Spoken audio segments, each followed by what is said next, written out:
오늘 이 본문 말씀을 가지고 하늘의 영광, 땅의 평화로우시다라는 제목으로 함께 은혜를 나누겠습니다. 여러분, 참된 평화를 원하십니까?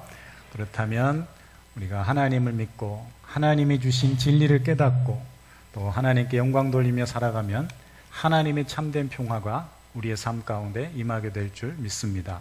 이 복된 성탄절, 하나님이 주신 아기 예수님을 통해서 우리에게 보여주신 그 놀라운 사랑과 평화가 우리의 심령 가운데 충만하기를 주의 이름 축원합니다.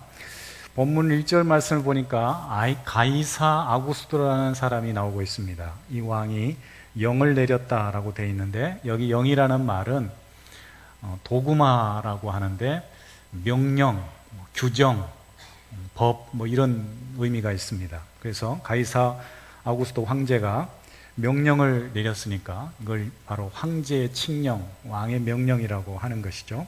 어떤 명령입니까? 모든 사람들에게 호적을 해라. 본인들의 태어난 곳에 가서 적을 등록하라라고 명령을 한 것입니다.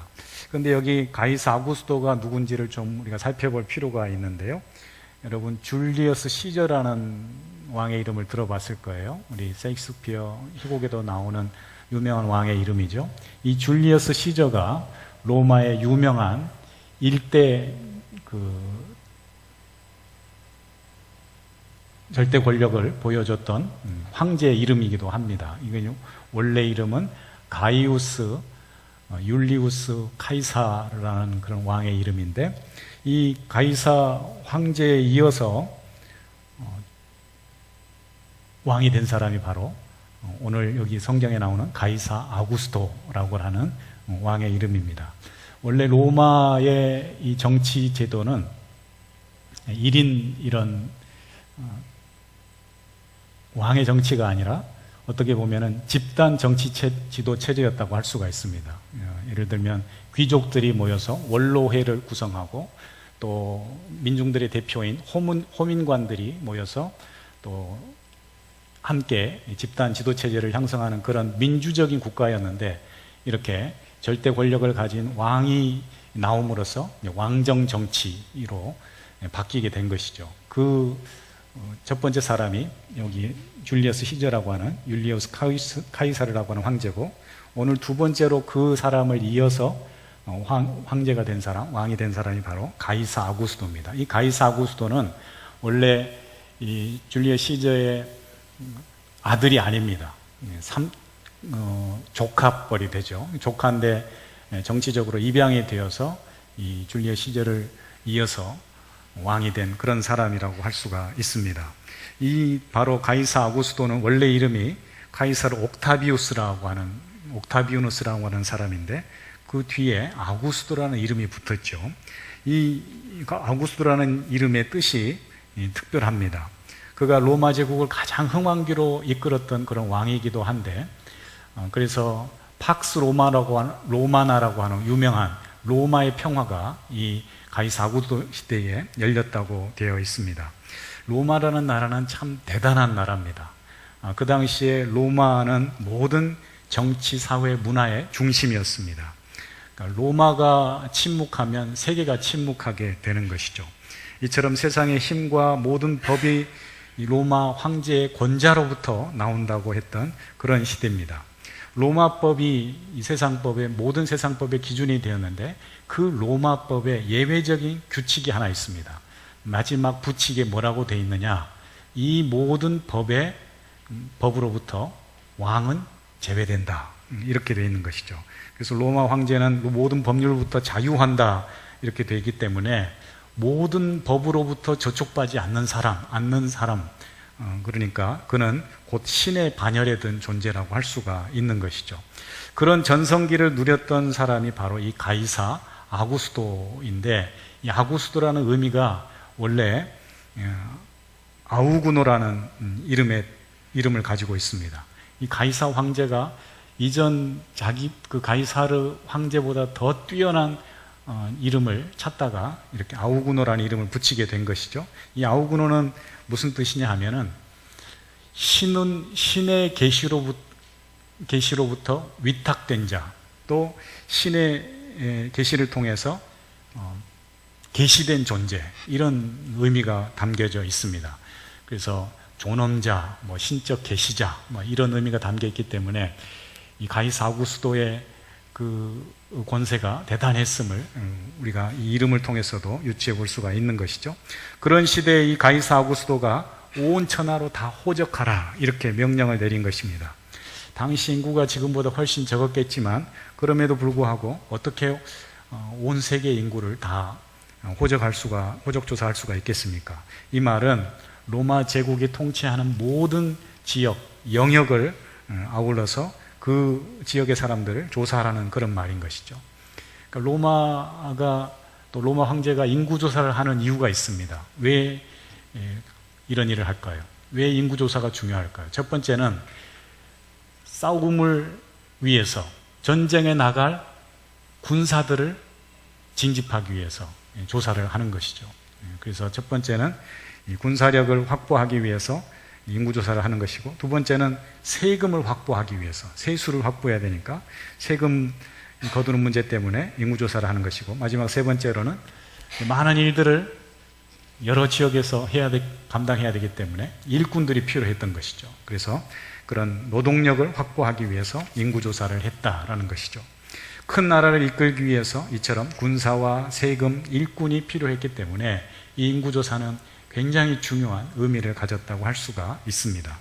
그렇게 갈릴리 나사렛에 살던 요셉과 마리아도 이제 고향 땅을 떠나서 호적 신고를 위해 멀리 유대 땅 베들레헴까지 가고 있는 것입니다. 오늘 고향에 우리가 명절날 가는 것도 쉽지 않지만 이렇게 황제의 명령을 따라서 걸어서 먼 100km 이상의 거리를 걸어가고 있고, 또한 그냥 혼자 몸이 아니라 이 만삭이 된 약혼녀와 함께 그 고향을 찾고 있다는 것이 참 쉽지 않은 일이었을 것이라 생각이 듭니다. 가이사 아구스도의 이런 서슬퍼런 권세 앞에 온 천하 사람들이 머리를 조아려야 했던 그런 시대입니다. 황제의 호적 명령에 이 출산이 가까운 마리아도 무거운 몸을 이끌고 지금 떠날 수밖에 없었습니다. 그 먼 길을 성경은 이미 미리 우리에게 예고하고 있다라는 것이죠. 미가서 5장 2절 말씀 보니까 베들레헴 에브라다야, 너는 유다 족속 중에 작을지라도 이스라엘을 다스릴 자가 내게로 나올 것이다. 그의 형제 가운데 남은 자가 이스라엘 자손에게로 돌아오나니, 이렇게 미가서에서 이미 다시 오실 메시아에 대한 구체적인 장소까지, 메시아가 태어날 장소까지 예언해주고 있습니다. 표면적으로 우리가 볼 때에 이런 요셉과 마리아 또 태중의 아이가 너무나도 힘없고 무력한 존재로 보입니다. 가이사 황제는 세상 권력의 힘 또 무력의 힘으로 당시에 퀴리오스라고 하는 주님으로 호칭을 받고 신적 반열에 그렇게 올라서 있는 그런 절대 권력을 누렸다고 한다면, 어찌 보면 이 마리아와 요셉과 마리아 사이에서 태어나는 이 아기 예수님은 너무나도 무력하고 미약한 존재로 보일 수 있다라는 것이죠. 그러나 그럼에도 불구하고 하나님은 진정한 이 땅의 주인이 누구인지, 진정한 이 세계를 다스리는 왕이 누구인지를, 이 아기 예수님을, 베들레헴에서 태어난 이 아기 예수님을 통해서 우리에게 보여주고 있습니다. 예수님은 여행 중 초라한 숙소에서 누길 곳이 없어서 짐승의 여물통인 이 구유에 누워있지만 이 강보에 싹인 아기 예수님이야말로 진정한 우리의 참된 왕이심을, 경배받아야 될 절대 왕이심을 우리에게 보여주고 있습니다. 그래서 성경은 그 아기 예수를 향해 목자들이 찾아가 경배를 하고 천군 천사가 찬송하고 있는 것을 보여주고 있는 것입니다. 왜 이렇게 아기의 탄생이 소중한가? 아기 예수의 그리스도의 탄생이 왜 우리에게 중요한 의미가 있는가? 그것은 첫 번째로 예수님은 큰 기쁨의 좋은 소식, 바로 복음으로 우리에게 찾아오셨기 때문입니다. 한번 따라해 볼까? 예수님은 큰 기쁨의 좋은 소식이다. 이 큰 기쁨의 좋은 소식을 바로 우리가 복음이다, 이렇게 이야기하는 것이죠. 예수님의 탄생이 왜 우리에게 이토록 좋은 큰 기쁨의 복음의 소식이 될 수 있는가? 예수님이 우리의 구주가 되시기 때문입니다. 예수님이 우리 죄를 사하시고 하나님의 자녀 삼으시고 영생을 누리도록 우리를 초대하고 인도하시는 분이기 때문에 우리는 그 예수님을 찬미하고 찬양하고 경배해야 될 줄 믿습니다. 로마 시대에는 로마 황제를 주라고 불렀어요. 퀴리오스, 주, 주님 이렇게 불렀단 말이죠. 그러나 오직 그분 앞에 모든 사람들이 경배하는 그런 시대를 살았지만, 그래서 황제의 탄생이나 방문을 사람들은 복된 소식이다, 유앙겔로스라 이렇게 불렀습니다. 그러니까 왕이 오는 소식, 이 소식이야말로 가장 좋은 소식이라고 사람들이 생각했다라는 거죠. 그러나 황제는 이 땅에서 아무리 크고 화려한 권세와 권력을 누린다 할지라도 사라질 존재입니다. 죽는 사람입니다. 그가 신으로 추앙받기도 하고 신전에 모셔지기도 했던 그런 존재지만, 그러나 이 모든 것은 결국은 거짓 복음이요 거짓 신임을 오늘 이 구유에 태어난 아기 예수님을 통해서 보여주고 있는 것입니다. 오직 하나님이 보내신 예수님 한 분만이 우리를 구원할 우리의 진정한 주님이 되시기에, 오늘 우리는 이 세상 그 어떤 곳에서도 발견할 수 없는 참 기쁨과 이 큰 기쁨의 좋은 소식을 함께 누리고 함께 전파하고 함께 축하하고 영광 돌려야 될 줄 믿습니다. 두 번째로, 예수님의 탄생은 왜 우리에게 기쁜 소식인가? 하나님의 구원 계획을 이루신 분이기 때문에 그렇습니다. 하나님의 구원 성취가 예수님을 통해서 나타났습니다.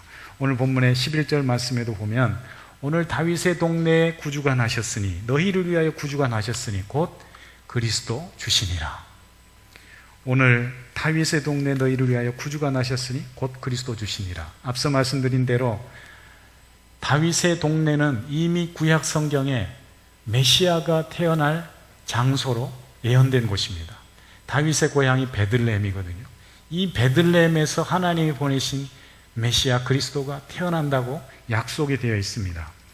구약의 메시아의 약속을 기억했던 사람들은 그래서 이 다윗의 동네를 주목하고 기억했을 것입니다. 이 다윗의 동네에 태어날 분이라면 하나님이 보내신 메시아라는 것을 잘 알고 있었다는 것이죠. 천사는 목자들에게 알려준 큰 기쁨의 좋은 소식이 바로 베들레헴에 태어난 아기 예수님이심을, 하나님이 보내실 그리스도이심을 지금 가르쳐주고 있는 것입니다. 즉 예수님의 탄생은 우리를 위한 하나님의 구원의 성취, 약속의 성취, 구원의 완성, 그 놀라운 하나님의 약속이 이루어진 것이 바로 아기 예수님이 태어난 성탄절이다라는 것이죠. 그래서 주님의 탄생은 온 인류가 기뻐해야 돼 가장 좋은 소식, 복된 소식, 복음의 소식인 줄 믿습니다. 마지막 세 번째로, 예수님의 탄생은 하늘의 영광이요 동시에 땅에는 평화라고 천사가